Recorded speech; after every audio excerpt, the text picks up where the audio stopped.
대한민국 기자상은 소어진 기자님께서 수상하시겠습니다. 단상 위로 올라와 주시기 바랍니다.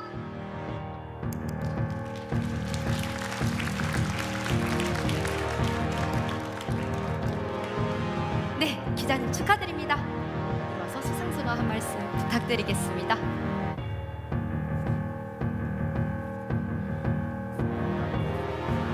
네, 여러분 많이 떨고 계실 기자님을 위해서 다시 한번 큰 박수 부탁드립니다.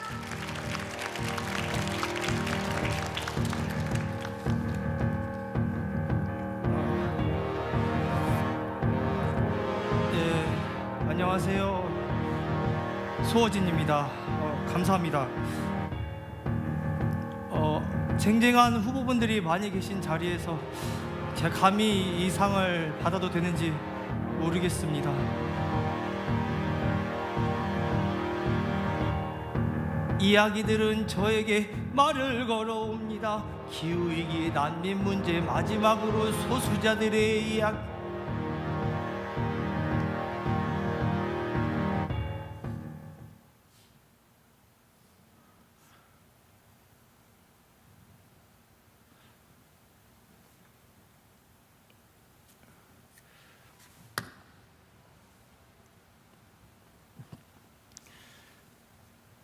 죄송합니다. 전 사실 이 상을 받을 자격이 없는 사람입니다. 부끄럽지만 여러분들께 고백할 것이 있습니다. 전 기자로서 해서는 안 될 짓을 했습니다. 전 매일 밤 자정 오늘의 1급 찌라시를 방송하고 있는 유명한 TV의 유명한입니다. 죄송합니다. 지금 이 자리에서 저의 정체를 밝히는 이유는 제 죄에 대한 면죄부를 받고자 함이 아닙니다.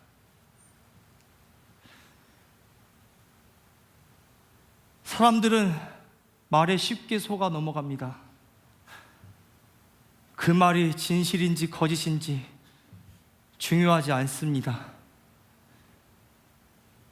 전 말로 사람을 미혹하고 그 말로 인해 사람들이 상처받는다는 걸 알면서도 모르는 척했습니다. 죄송합니다.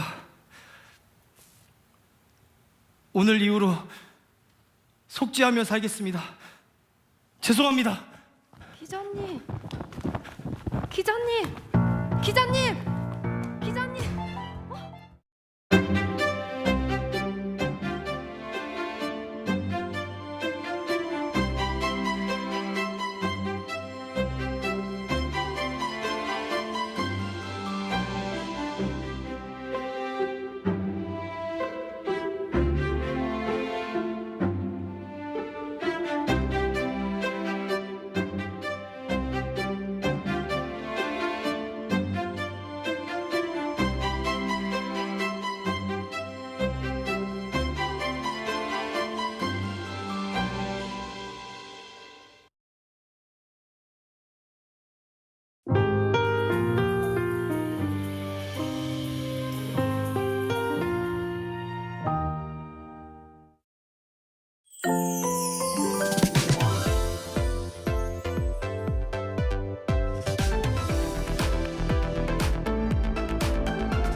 Time to set the facts straight.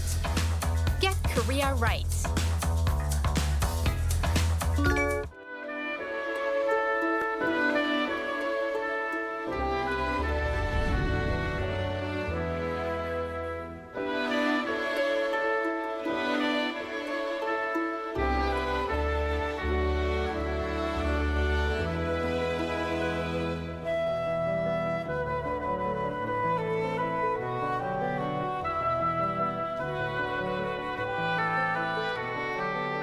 안녕하세요. 방크에서 활동하는 박지은 연구원입니다.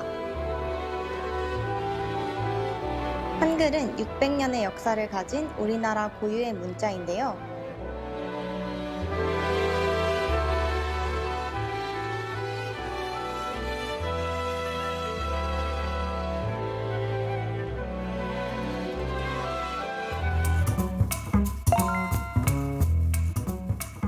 대해 잘 모르는 분도 많고 또 잘못된 정보를 접한 분도 꽤 있더라고요. 사이버 외교사절 딴 방크의 일원으로서 제가 한글에 대한 올바른 정보를 전달해 드릴게요. 한글은 조선 4대 왕인 세종대왕이 1443년에 창제한 글자예요.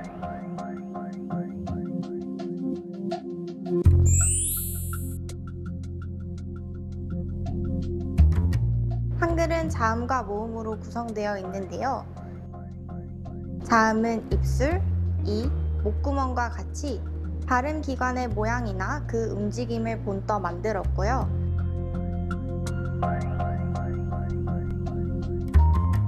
모음은 하늘, 땅, 사람을 본떠 만들었답니다.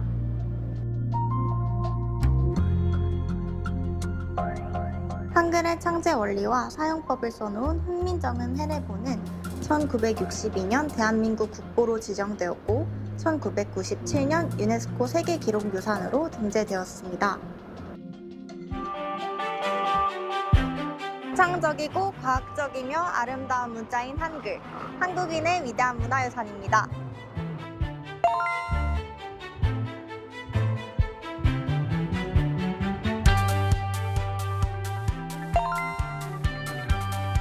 한국 바로 알리기, 여러분도 함께 해주세요.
환영합니다. Welcome to K-Culture Dive, where we dive deeper into the heart of Korean culture with K-entertainment issues, AI culture news, K-culture in photos, and today we'll have a chat with an expert on some big K-pop issues. And I'm your host, Hwan So-wha. Let's dive in. Starting off the new week with us is my co-host Walter Lee. Hello, Walter. Hello, Soa, and happy Monday to our viewers watching at home. I'm Walter Lee, here to co-host alongside Soa and give you the latest in Korean entertainment. Walter, remember when we were heading into the weekend last week, Yep. we were speculating whether K-pop Demon Hunters will be winning an Oscar or two? Yeah, well, I had a sneaky suspicion that they might. Some people had different, but you know what? They walked away with 2. Congratulations to the whole team at K-pop Demon Hunters. This is an amazing, amazing achievement. Amazing indeed. So why don't we start off by taking a look at the details. So let's take a look at this report now. It indeed was a big night for Koreans and K-pop Demon Hunters fans at the Academy Awards, with the animated film winning 2 Oscars, Best Animated Feature and Best Original Song at this year's ceremony in Los Angeles. Our culture correspondent Park Gun-woo fills us in. And the Oscar goes to K-pop Demon Hunters. The moment Koreans have been waiting for. K-pop Demon Hunters captured the Oscar for Best Animated Feature at the 98th Academy Awards. Bursting into tears, the Korean director had this to say. Thank you to the Academy and to all the fans who got us here. And for those of you who look like me, I'm so sorry that it took us so long to see us in a movie like this. But it is here. And that means that the next generations don't have to go longing. This is for Korea and for Koreans everywhere. Speaking backstage, Kang also said she was proud not to have disappointed Korea. One of the most emotional moments for me, just as a filmmaker, is watching director Bong Joon-ho win for Parasite, and the fact that we have won the best animated feature with a culturally Korean film. It just feels like we have both categories, so I just feel immensely proud and relieved. Other nominees for the same category included Zootopia 2 and Elio. The win comes as the animated film has become Netflix's most watched movie ever since its release in June last year, with more than 500 million global views. And that followed a string of major awards this year, including Best Animated Feature and Best Song at the Critics' Choice Awards, and Best Animated Motion Picture and Best Original Song at the Golden Globes. The Netflix phenomenon also won a Grammy for Best Song Written for Visual Media, marking the first time a K-pop themed song has taken home a Grammy. The film's main theme song, Golden, was also a winner, picking up the award for Best Original Song, while the animated trio Huntrix's singing voices, EJ, Rayomi, and Audrey Nuna, performed the track live. Another highlight was Korean actor An Yo-sup, the voice of Jinwoo from Saja Boys, who also drew attention at the ceremony after his agency said he had been officially invited by the Academy. With K-pop Demon Hunters resonating with global fans and sweeping major awards, attention is now turning to what comes next for K-pop-inspired storytelling on the global stage. Park Gun-woo, ARIRANG News. Congratulations once more to K-pop Demon Hunters. It indeed was a golden night, and we're going to talk more on this achievement in our later segment. But before, more K-Enter news with Walter. And the BTS return is getting closer. And recently, the group gave us another teaser before their comeback. They sure did. So what a week for Korea. We've got K-pop Demon Hunters winning, and also the big BTS comeback is just only days away. But BTS has released a new animated video offering a glimpse into the message behind their upcoming project ARIRANG. Now, the clip unveiled on Friday through the group's official social media by Big Hit Music blends history, culture, and animation. Now, Big Hit Music explained that the intention behind the project, saying that they wanted to introduce the story of ARIRANG to people who may not be familiar with it. The agency added that they hope listeners will look up the lyrics and discover the uniquely Korean emotions woven into the song. Now, like I mentioned, big week this week. BTS is set to release their full fifth full-length album, ARIRANG, at 1 p.m. on Friday, this coming Friday, March 20th, and the next day, that's when the big concert happens. The group will take the stage for a special performance at Gwahomun Square, with the event streamed live to fans around the globe through Netflix.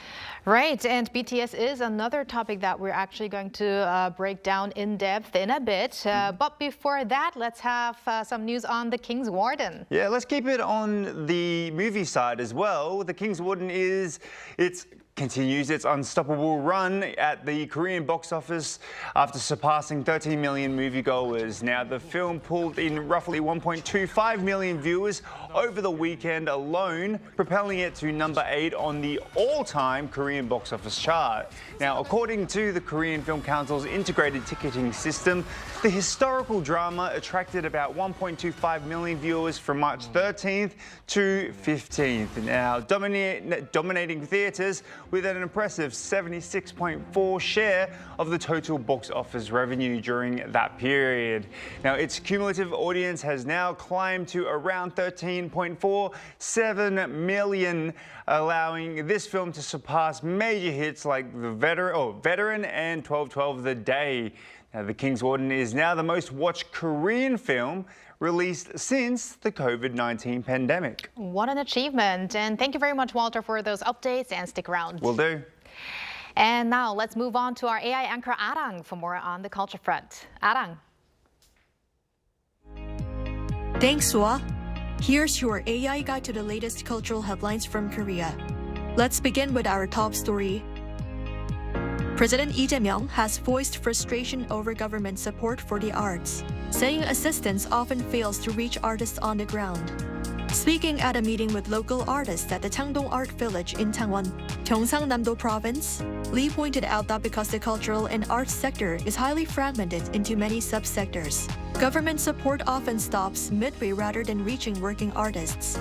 Lee, however, added that the government plans to expand support programs and urged artists to work together to ensure assistance reaches those who need it most. Seoul has ranked among the world's top 10 cities in a major global city ranking. The city was placed 9th on the list of the 50 best cities in the world in 2026, released by the UK-based culture and travel media outlet Time Out. Seoul jumped 33 spots from 42nd place last year. Time Out cited a vibrant urban lifestyle and diverse experiences throughout all 4 seasons as Seoul's biggest strengths. Seasonal highlights, including spring cherry blossoms, summer and autumn music and cultural events, and winter skating, were noted as key factors behind the city's appeal. Time Out publishes the ranking annually based on a comprehensive analysis of tourism appeal and urban competitiveness in cities worldwide. Foreign visitors to Gyeongsang-buk-do province increased 20% in the fourth quarter of 2025 compared to the same period the year before. The Gyeongsang-buk-do Culture and Tourism Organization attributed the rise to global interest in the EPEC Economic Leaders meeting held in Gyeongju, which it said appears to have translated into actual visits. According to its analysis of foreign tourist travel patterns, there was a clear trend toward locally oriented travel that combined historical sites with culinary experiences. Bulguksa, one of Korea's most iconic Buddhist temples, remained the most visited site, while the Gyeongju National Museum climbed to 2nd place, boosted by strong interest in a special exhibition that brought together all known Shilla gold crowns for the first time in over a century. That's all from me. Turning now to a quick look at more K-culture stories making headlines today.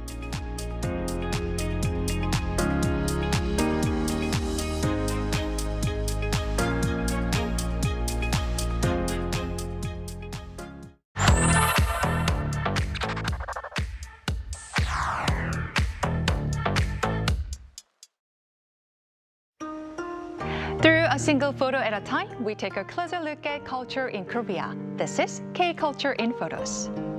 Let's start with this Korean word, Hanok. It means a traditional Korean house. Now take a look at this photo. This beautiful Hanok is called Sangun-garim, located in Seoul's Jongno-gu district. Doesn't it make you want to open that wooden door and step inside? It was recently selected as one of Seoul's outstanding Hanok, recognized for preserving traditional architecture while transforming the space into a modern gallery and studio. Now moving to the next photo, this place is called Korea House or 한국의 집 in Korean, another iconic Hanok space that recently reopened after renovation. For decades, it has been a place where visitors can experience Korean culture from royal cuisine to traditional weddings or 돌잔치, a baby's first birthday celebration. And finally, take a look at the scene from a popular variety show called Hotel 도깨비. Set in a Hanok hotel in Jeju, the show has drawn attention not just for the story, but also for its beautiful Hanok interiors and artwork. Hanok isn't just part of history, it's still inspiring modern culture today. These are 포장마차 or 포차 for short, Korea's iconic street tents. They usually appear at night, often packed with people sitting close together in small temporary spaces. It may be simple, but after a long day, it's a place where many people come to relax and unwind. So what do people eat here? You'll often find comforting dishes like steaming bowl of udon, spicy tteokbokki, or seafood stew, sometimes enjoyed with a drink or two. But here's something interesting. This may look like Korea, but these pocha-style streets are actually overseas, created to recreate the Korean nightlife atmosphere. And the trend is growing. A major Korean beverage company recently opened a pocha-style venue in Melbourne, introducing Australian customers to Korea's unique culture of sharing food and conversation late into the night. It's a simple street tent, but inside a pocha, you'll find one of Korea's most unique nighttime cultures. Take a look at the scene. That huge crowd gathered around the coffee truck. They're actually fans of the movie The King's Warden.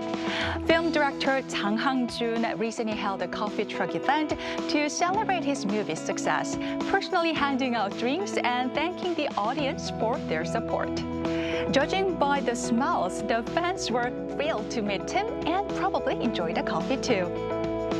Now, here's another look at Korea's coffee truck culture. Celebrities often send coffee trucks to drama or film sets to cheer on their fellow actors. These photos shared on social media show stars like IU and Park Bo-gum returning the gesture and showing their support. But this culture isn't limited to the entertainment industry.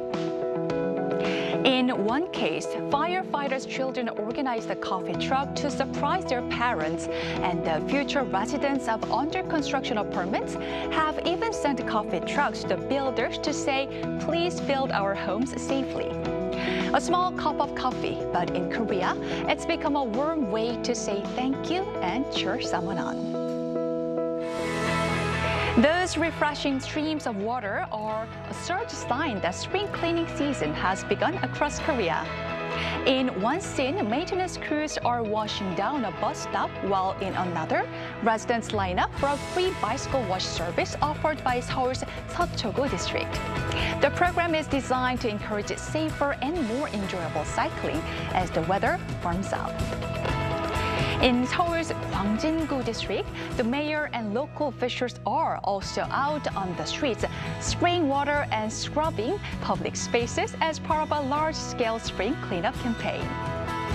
And finally, here in Busan, workers are carefully washing a statue in a park as part of seasonal maintenance ahead of the spring crowds. Cities across Korea are giving their communities a fresh and clean start to the season.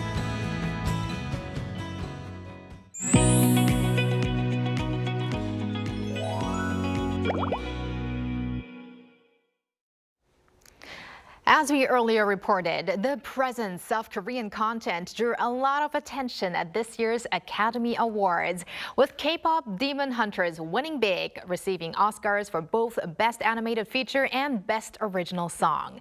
Meanwhile, BTS are set to make their return to the K-pop scene this week with their 5th full-length album, along with a large-scale comeback performance. Do we see another possible turning point in K-pop? Let's talk about these major stories with Claire Marie Lim, music technologist, artist, and faculty member at Berklee College of Music. Hello, Claire. Hello, Claire. Hi, Soa. Hi, Walter. It's great to be here again. Great to have you back. So, Claire, we've been following the Academy Awards with big anticipation. And wow, K-pop Demon Hunters is now a two-time Oscar winner. Yay! So, what did you think of the results? Yeah, I mean, I'll say that I'm in a fantastic mood right now, Soa, to say the least. I watched the Oscars live tonight from here in New York, and I think it was incredible that K-pop Demon Hunters had this historic double win. For example, specifically in the Best Original Song category, Golden was the first K-pop song to ever win. And that was something highlighted during the live broadcast as well. And given the anticipation all awards season, it feels like so many people have been just waiting for these wins. K-pop Demon Hunters arrived at the Oscars already as one of the most decorated animated films in recent memory.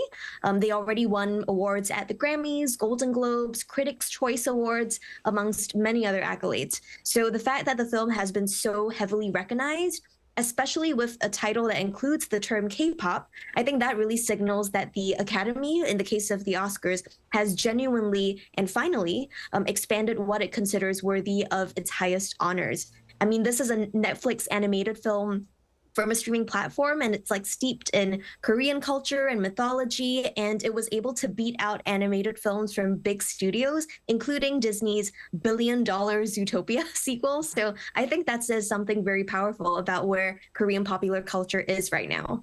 Yeah, Powerful I agree with indeed. you. Yes, and with Golden receiving yet another award, what do you think this result actually means for K-pop as a musical genre on the global stage? Yeah, I think it means really only great things in the future. If anything, it's just emphasizing how K-pop is far more than just a music genre at this point. I've been repeatedly saying in my scholarship in recent years that K-pop is truly more of a phenomenon nowadays, rather than just a musical style. And apart from the historic award wins themselves, I think something else K-pop related that's really worth noting is that Golden is the song with the most credited writers, 7 altogether, to win Best Original Song, which is highly reflective of how collaborative modern K-pop songwriting is as a process behind the scenes. And when that group of writers took the stage, I was truly moved by the acceptance speech that EJ kicked off. Her framing of the award was so powerful, and she said something like, this is not about success, it's about resilience, which to me parallels K-pop's growth over the years in many ways, from a relatively humble space within Korea into the international space. Although I do want to note, there was a moment where Yoo-han, one of the co-writers of Golden, stepped up to speak after EJ, and he was so abruptly cut off. The orchestra and band started playing music to presumably kind of, accompany the winners off stage. And in some cases earlier on in the night, the music stopped to accommodate for longer speeches, but his microphone was muted, and then we cut to a commercial break. So for a song that, has a message about resilience and breaking barriers, I just found it kind of ironic that we would have one of the Korean co-writers silenced in that way. And I think that it deserves some pointing out. So. But with this achievement, let's hope that we get to hear the voices more in coming up interviews because they are going to have this attention for a while now. But Claire, many say the achievement of Golden really demonstrates how K-pop style music can resonate strongly in the global film music market. And yeah, as a music expert, why do you think this song has connected so well with audiences around the world? That's a great question, Soa. And when we think about other songs that have become genuine global phenomena, I'm thinking of, for example, Gangnam Style off the top of my head. They all share certain ingredients like, a strong melody or hook, a strong music production. And of course, in today's context, you'll also need to have the correct media and internet forces kind of behind the scenes helping things spread at the right moment. And Golden has had all of that. And what I think gives it an extra layer of star power is its lyrical themes that are truly quite universal. Like a lot of popular songs tend to lean on romantic love as an emotional core, and that's really powerful too, but Golden is about believing in yourself and pushing through despite the odds. And I would even argue that those themes can be more relatable since they can cut across age, culture, location, personal circumstances, and other factors. And as a songwriter and producer myself, I would also add that the song Golden itself is crafted with the kind of architecture that K-pop has at this point mastered. Golden has a linear structure that builds tension and releases emotion in just all of the right ways in a very precise manner, and it takes listeners on such a compelling journey. And the combination of that craft with the universal themes and lyrics is, I think, another reason why it has resonated so much. Right, and Huntrix, the demon hunters of the film, or the singing voices behind them, EJ, Audrey, Nuna, and Ray Amis, performed the song Golden live on stage. What did you think of it? I mean, I saw everyone with the glow sticks as well. It was amazing. Yeah, you're so right, Walter. I mean, I think having the light sticks in the audience, which are such a big part of K-pop fan culture, was a great move.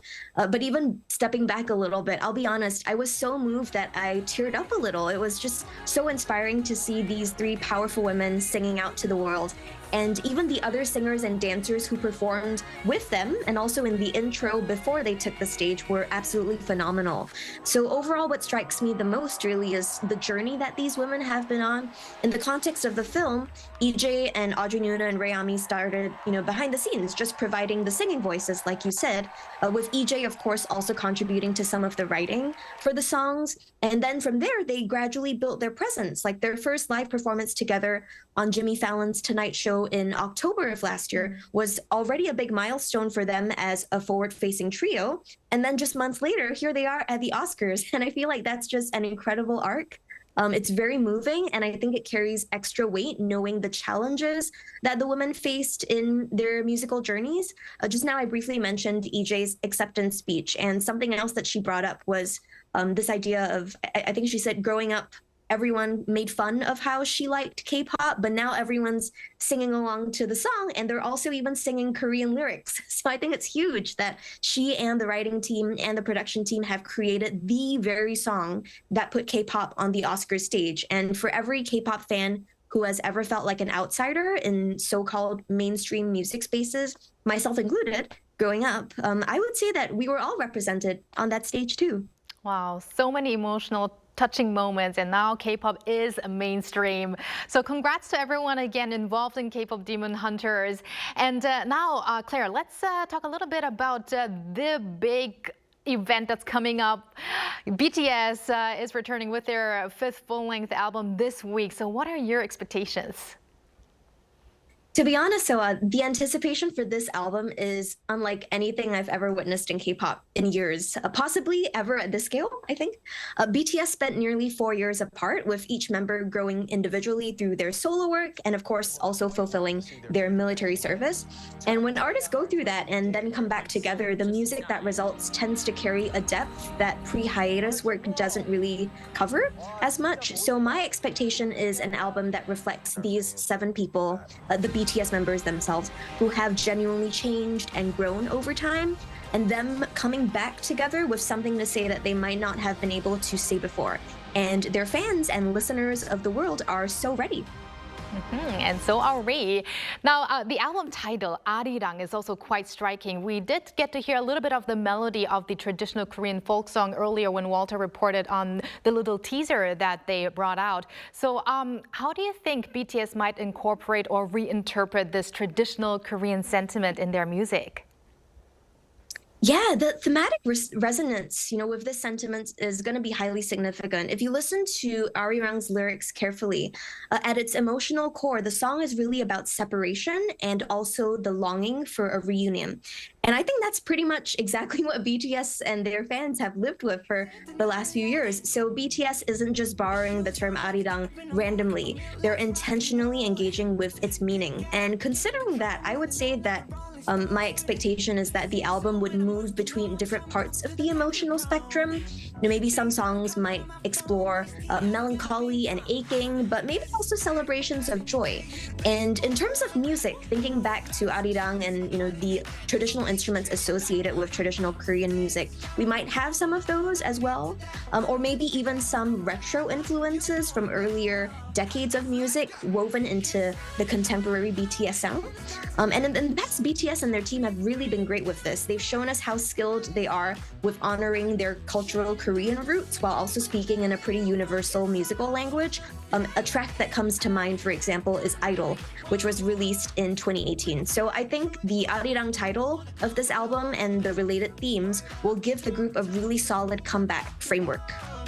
Right, and lastly, and just briefly, Claire, according to the already released track list, several global renowned producers participated in the album. The title track, Swim, is said to carry a message about navigating the waves of life. What kind of musical style or sounds are you expecting from this album exactly?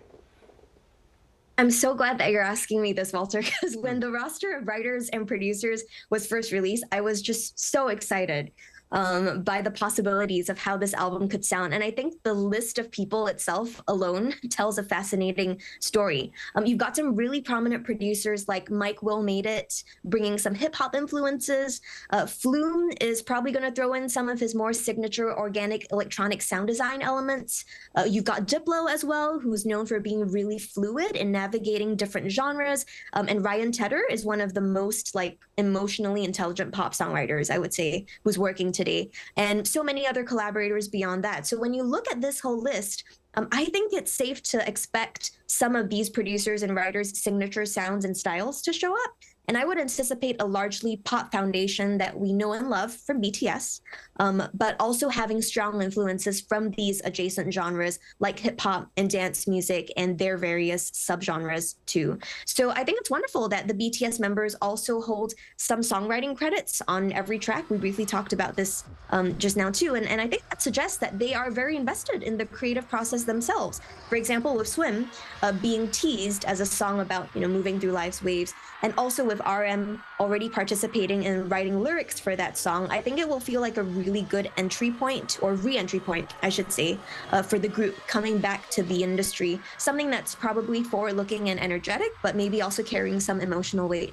Right. I'm afraid that's all the time we have today, Claire. Thank you so much for your time and insights. We're probably going to talk more about BTS in the coming future. Thank you. Thank you, Claire. And thank Thanks you, Walter. for having me. Yeah, thank you, Walter. We're going to see you back on Wednesday. See you very soon. Thanks for watching and your interest in everything K-culture. Please tune in again tomorrow, 2 p.m. Korea time. Keep diving.